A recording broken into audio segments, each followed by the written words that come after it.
I want to bring in David Nicholas for this. He is president of Nicholas Wealth Management. And you're a fan of Uber, are you not, David? You're bullish. I want to know why.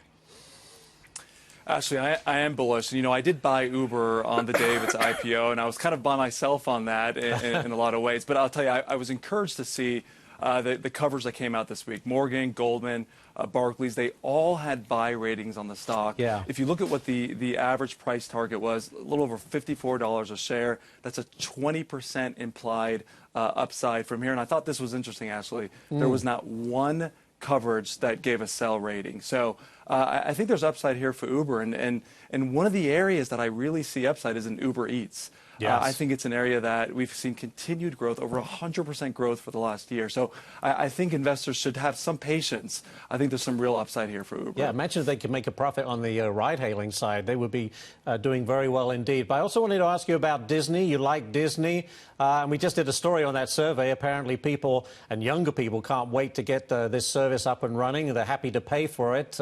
You like Disney? Yeah, I do like Disney. You know, if you look at the last 12 months, they've had really a lot of M&A activity.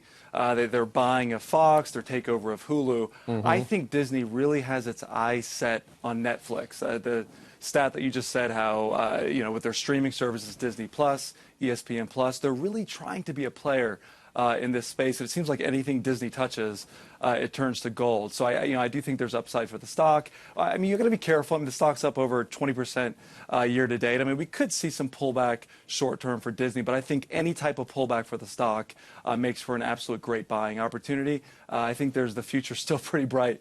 We're going to Disney in the wintertime, and I know what we paid for those tickets, so right. I can tell you they're still making money. I'm sure they'll continue to do that. Need as a well. small mortgage for that. I looked at your notes, though, David. You are fired up about something. Congressman Alexandria Ocasio-Cortez said, quote, "Our human right to a home comes before someone else's right to earn a profit."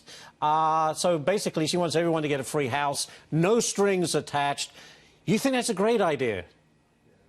Yeah, I'm being sarcastic. Yeah. My response to the congresswoman would be, why?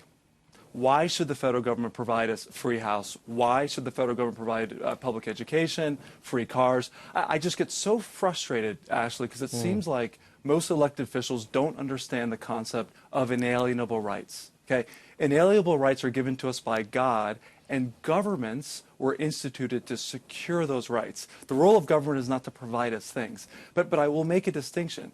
State governments, they have the luxury and the ability to provide as much as they want. If a state government wants to provide free housing, more power to them. If they want to provide cars and puppies and wonderful things, guess what? They have the ability to do that. But that's not the role of the federal government. And I'll tell you, we don't have a right to a house. We also don't have a right to profit.